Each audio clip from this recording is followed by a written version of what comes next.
2000 বর্গফুটের godown নয় 120 বিঘা ভেড়ি ভরাটে বাধা দেওয়াতেই Trinamool councillor Sushant ঘোষের উপর হামলা করা হয়েছে, এমনটাই দাবি সুশান্ত ঘোষের অনুগামীদের।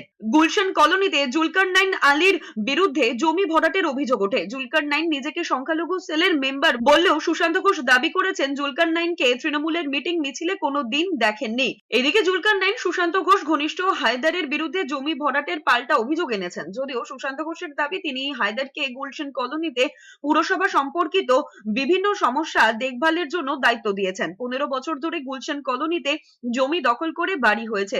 তিনি 108 নম্বর ওয়ার্ডের দায়িত্ব নেওয়ার পর বেআইনিভাবে জলাশয় বন্ধ আটকেছেন। এর আগে ওখানে অনেক নেক্সাস ছিল, এই জুলকারন কোম্পানি যার নাম বলছেন সকল অনেক নেক্সাস ছিল, সেগুলো তাদের আজকে প্রতিবন্ধকতা সৃষ্টি করছে হয়তো অনেক ক্ষেত্রে। সেক্ষেত্রে তারা হায়দারের বিরুদ্ধে বলছে, কিন্তু হ্যাঁ, হায়দার যদি নিজে দায়িত্ব নিয়ে কোনো অন্যায় করে থাকে তার দায়ভার হায়দারকে নিতে হবে।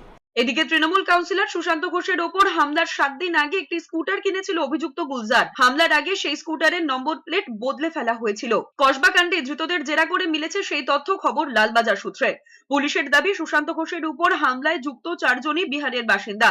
এ রাজ্যে আসার পরেই হামলাকারীদের মোবাইল ফোন জমা নিয়ে নেয় গুলজার। বদলে তাদের হাতে নতুন মোবাইল ফোন ও সিম কার্ড তুলে দেয়। কোন নামে কিভাবে সিম কার্ড জোগাড় করা হয়েছিল খতিয়ে দেখছে পুলিশ।